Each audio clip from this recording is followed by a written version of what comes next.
The penthouse was silent except for the soft tick of a designer clock and the distant hum of city traffic. Jonathan Hale, self-made billionaire, venture capitalist, and the man who could make or break entire industries, stood in the shadowed hallway outside his 6-year-old daughter's room. Silence had become his most familiar sound. Lily had never spoken a single word. Tonight, though, something was different. As he paused with his hand on the doorknob, a faint melody drifted toward him, delicate, almost like a secret whispered by the night.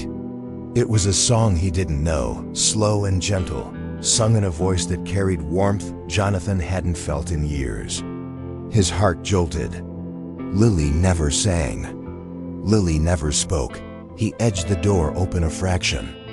Warm lamplight spilled across plush carpets and shelves lined with toys that had never heard a child's laughter.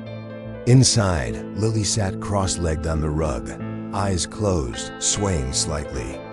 Beside her sat Amara Bennett, the new live-in nanny, a guitar balanced against her knees. The melody softened, a hush that seemed to hold the air itself. Then, clear and unmistakable, came a small voice, timid, trembling, but real. Jonathan's breath caught. It wasn't a hum. It was a word, a single, tiny word that shattered 6 years of silence and every assumption he'd carried about his daughter.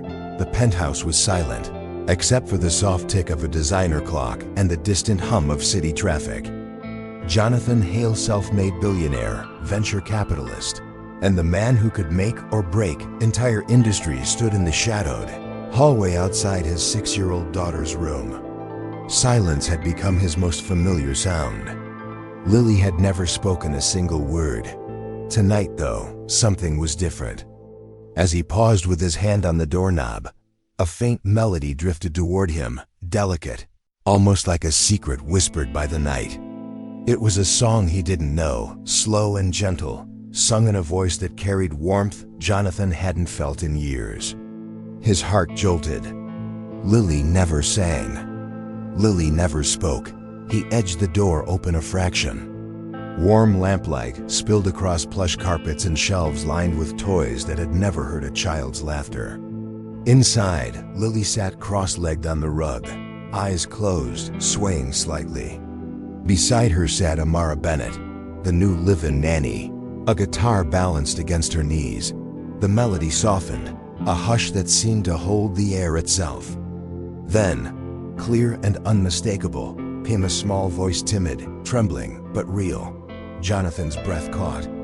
It wasn't a hum. It was a word, a single, tiny word that shattered 6 years of silence and every assumption he'd carried about his daughter. Setup approximately equals 2,700 words. Jonathan Hale's life was a mosaic of ambition and immaculate control. Born to a middle-class family in Seattle, he built an empire before his 35th birthday. Tech investments, luxury hotels, renewable energy ventures, every headline bore his name. Interviews painted him as a visionary. Magazines labeled him the Midas of modern markets, but behind the accolades lived a man whose personal life had collapsed almost as quickly as his wealth had grown. His wife, Elena, an accomplished sculptor, died unexpectedly during Lily's birth. The tragedy left him with an infant daughter and an ache that no fortune could soothe. Grief hardened into relentless drive. He filled the void with 14-hour workdays, global deals, and boardroom victories. For the first 3 years of Lily's life, Jonathan treated parenting as he did business, a problem to be solved by experts. He hired the best pediatricians, speech therapists, and child psychologists when his daughter missed her first babbled syllables. Each specialist delivered the same cautious verdict: selective mutism, rooted in trauma from her mother's death, perhaps, or an as-yet undiagnosed developmental disorder. Jonathan wrote checks and waited for results. None came. By her 4th birthday, Lily communicated only through drawings and a quiet, searching gaze that seemed far older than her years. She loved color and texture, filling sketchbooks with dreamlike landscapes and abstract patterns. But words Those ordinary bridges between people remained locked inside her. Jonathan compensated the only way he knew, with material comfort. Lily's room overflowed with toys and rare picture books. Private tutors cycled through like guests in a luxury hotel. He even built a miniature art studio beside her bedroom, complete with skylights and imported Italian easels. The house was rich with everything except sound. Business pressures mounted. Jonathan's investment firm, Hale Global, pursued a merger that promised to redefine the renewable energy market. Late-night conference calls replaced bedtime stories he had never learned to tell. Nannies came and went, each leaving with polite frustration. Then came Amara Bennett. Amara arrived on a windswept October afternoon, a modest suitcase in hand and a well-traveled guitar strapped to her back. 29 years old, with a quiet confidence that felt both professional and warmly personal. She was unlike the polished candidates Jonathan usually hired. A former music therapy graduate student, Amara had spent years volunteering at children's hospitals and community centers. Her references spoke of transformative connections and unorthodox methods that somehow worked. Jonathan, preoccupied with a looming investor meeting, skinned her file and signed the contract after a brief interview. Something about her calm, steady presence disarmed him, though he couldn't have explained why. Amara began her days, not with strict schedules, but with gentle rituals, morning walks through the penthouse garden, afternoon art sessions, and evening lullabies strummed on her guitar. At first, Jonathan considered it quaint, but hardly revolutionary. Yet within a week, he noticed subtle changes. Lily's sketches grew more colorful. Her eyes followed Amara's every movement, and a tentative smile occasionally replaced her usual pensive stare. One night, as Jonathan lingered outside the playroom after a late meeting, he heard faint humming. Two voices, one sure and warm, the other hesitant but present. His heart quickened, but he dismissed it as imagination. Days passed. He found himself rearranging meetings to catch glimpses of their sessions. Amara never forced conversation. She simply created a space where sound felt safe. She sang folk melodies, nursery rhymes, and improvised tunes that wrapped the penthouse in a softness Jonathan hadn't felt since Elena's laughter filled their home. The businessman, who once thrived on certainty, began to live for quiet surprises. A shared laugh during a painting lesson, a whispered giggle behind a door. He didn't realize he was falling into a rhythm, one built not on market trends, but on fragile hope. On the night everything changed, Jonathan returned early from a tense boardroom debate over a billion-dollar merger. He paused outside Lily's room, briefcase in hand, as the familiar hush welcomed him.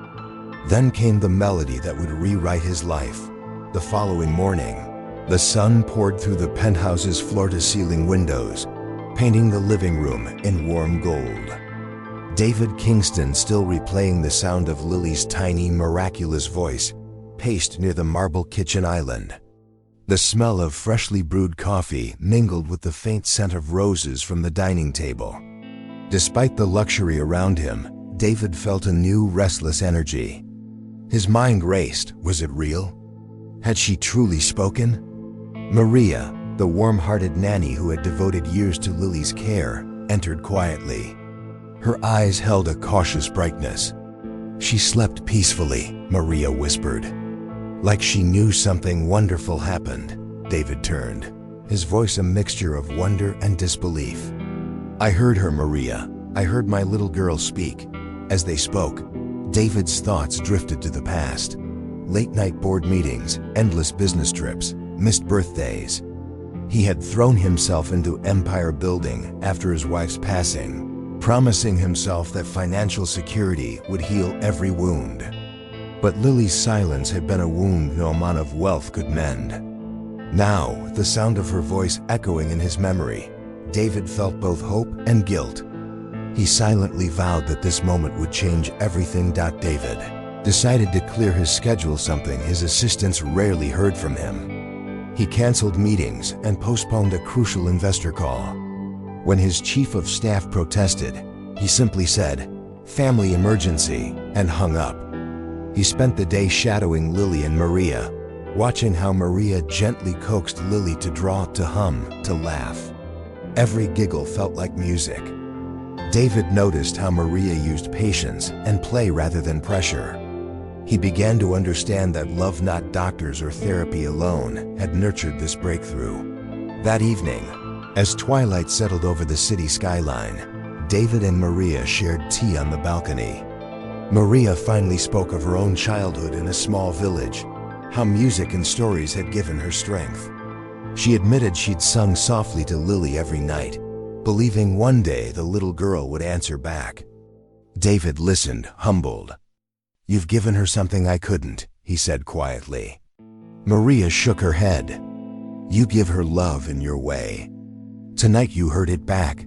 Before heading to bed, David peeked into Lily's room.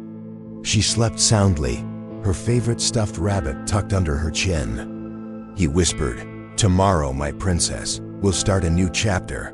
For the first time in years, David felt a deep calm. The skyscrapers beyond the window glittered, but it was the soft rhythm of his daughter's breathing that anchored him. David awoke before dawn, the city still hushed beneath a pale gray sky.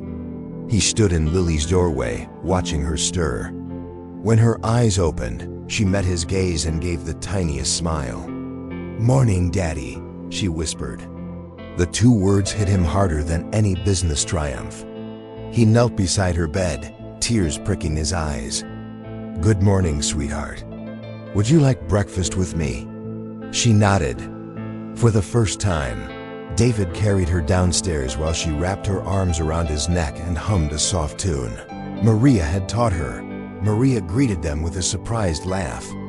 "Two early birds." David set Lily at the table and served pancakes himself, something his personal chef usually handled. Lily giggled at his clumsy flipping. Over breakfast, Maria suggested a walk through Central Park. David agreed instantly, canceling another round of meetings with a curt message. "Family day, do not disturb." In the crisp morning air, David noticed Lily's fascination with everything. Dogs chasing frisbees, the shimmer of the lake, a violinist playing near the Bethesda terrace. When the musician began a gentle lullaby, Lily tugged David's sleeve. "Music," she said softly, then astonishingly sang the final note with the violin. Passersby turned, smiling. David stood rooted, overwhelmed. He whispered to Maria, "She's singing." Maria's eyes shone. "She's ready to share her world." That evening, David's phone buzzed relentlessly with urgent business alerts. His company's biggest merger was wobbling. His board demanded answers. But Lily wanted him to read a bedtime story. For the first time in years, David faced a choice between power and parenthood. He silenced the phone and opened Goodnight Moon. Lily rested her head on his shoulder, murmuring along with a few words she remembered. In that quiet room, David felt a deeper success than any quarterly profit. Maria scheduled a speech therapist to evaluate Lily. David insisted on attending. The therapist, Dr. Chun, gently encouraged Lily with picture cards.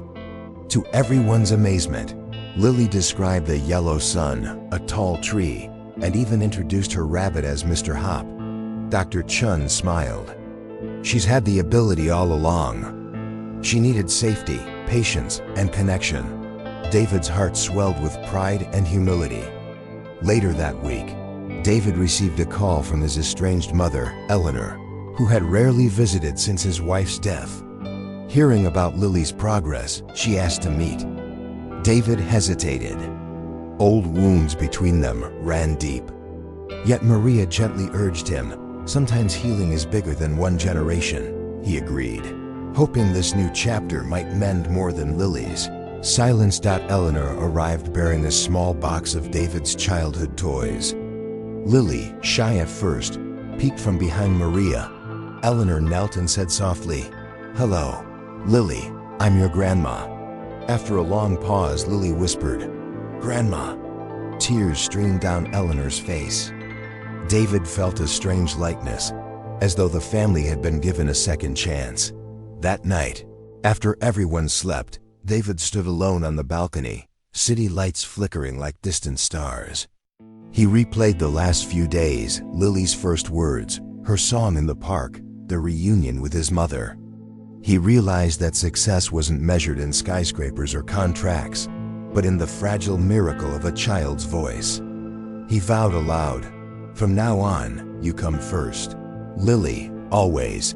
Deepens father-daughter bonding through everyday triumphs. A week after Lily's breakthrough, David's phone buzzed during breakfast with urgent alerts. The billion-dollar merger he'd spent months negotiating was collapsing. Investors demanded an emergency board meeting. His CFO texted, "We need you in the office today." David looked at Lily spreading jam across her toast, her humming a small song Maria had taught her. The tug-of-war between career and fatherhood tightened in his chest. "Daddy?" Lily asked, noticing his pause. He forced a smile. "Nothing's more important than you, sweetheart." That afternoon he joined the video call from home. His executives peppered him with panicked updates. When Lily peeked into the study, David muted his mic and invited her onto his lap.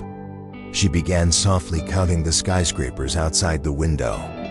The contrast hit him hard, the frantic voices of the board against the gentle count of 7, 8, 9. "I'll approve the revised terms," David said firmly. "But we're postponing further negotiations until next week. My daughter needs me." 2 days later, Lily woke with a fever and stopped speaking altogether. Maria called the pediatrician while David paced the marble floor, guilt flooding back. Had the stress upset her? At the clinic, tests showed nothing serious, just a seasonal virus, but David spent the night at Lily's bedside, telling her stories of his childhood, confessing fears he'd never admitted aloud. By dawn she whispered, "Daddy," and reached for his hand. Relief washed over him. While sorting old papers, David found a sealed envelope in his late wife Caroline's handwriting. Inside, a note read, "If Lily ever struggles to speak, remember that love, not pressure, will guide her voice." Tears blurred the ink. Caroline's words felt like a bridge across time, urging patience and presence. Maria proposed a small outdoor gathering to celebrate Lily's progress. She invited Dr. Chun, a few neighborhood families, and even Eleanor, David's mother. On a crisp Saturday morning, they assembled near Bethesda Terrace where the same violinist played. Lily, dressed in a soft yellow dress, stepped forward shyly. With Maria kneeling beside her, she sang the lullaby from their first walk, clear, bright notes carrying across the fountain. Strangers stopped to listen. Phones lowered as hearts lifted. David stood motionless, every note a revelation. After the recital, Eleanor approached David quietly. "I wasn't there for you when Carolyn died," she said, voice trembling. "But seeing Lily today, I want to be part of her life and yours, if you'll let me." David embraced her, words unnecessary. For the first time in years, the family felt whole. Back home, David called an emergency board meeting, not to discuss profits, but to announce a new direction. "I'm stepping back from day-to-day operations," he declared. "Family is my legacy now. We'll expand our foundation for children with speech delays. That's the future I choose." Some board members protested. David remained calm. "I built this company to change lives. Mine has just been changed." Later that evening, David tucked Lily into bed. She whispered, "Sing with me, Daddy." Together they hummed the lullaby under the soft glow of her nightlight. Outside, the city pulsed with restless energy, but inside that quiet room, time finally slowed as the sun dipped low over the Manhattan skyline. David felt a calm certainty settle over him. The months of tension and constant juggling between boardrooms and bedtime stories had shifted something deep inside. The merger that once consumed every waking thought now felt like a distant echo, insignificant compared to the quiet laughter coming from the next room. Lily's voice, still fragile, still new, floated through the hall like a song he had been waiting years to hear.